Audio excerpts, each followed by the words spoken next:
Parashat Tazria and its sister Parashah Metzora, which we will read next week, aren't exactly my favorite parshiot in the Torah. Now, don't misunderstand me. There are no bad Torah portions. There is always something beautiful about each and every one of them. It's just that sometimes you have to dig a bit deeper to find that beautiful, shining gem. And this week is one of those times. How are we supposed to find something relating to our journey toward holiness in a parsha about skin diseases, eruptions, and scabs? Well, in my rabbinic program, I was taught, thankfully, that one does not need to have the answer for every question. One just needs to know which of the great sages to fall back on for enlightenment when necessary. And thankfully, one of my favorite Hasidic masters, the Sfas Emes, or the Ger Rebbe, has one of the most beautiful teachings on Parashat Tazria that I think can help us get out of the dark maze of skin conditions and sores and into a beautiful reinterpretation that can help us think about our daily lives.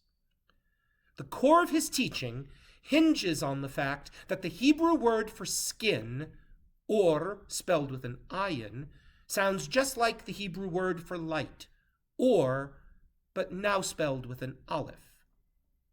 This Torah portion may literally be about diseases of the skin, or with an ayin, but theologically it is really about diseases of our light, or with an aleph.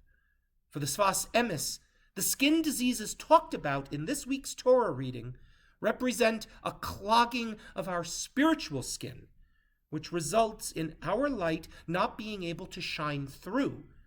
So the Torah is challenging us this week to think about what kinds of experiences, relationships, or other things in our lives prevent us from shining, and conversely, what things or people in our lives help make ourselves and those around us radiant like the sun at meridian.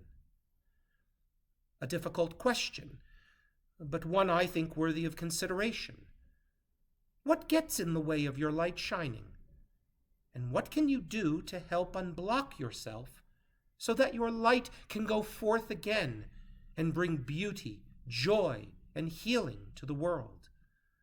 The answer will be different for all of us, but we must all seriously consider the answer, lest we rob those we love, our communities, and our world of the light necessary to illumine the path on our collective journey every day toward holiness, relationship, and the divine.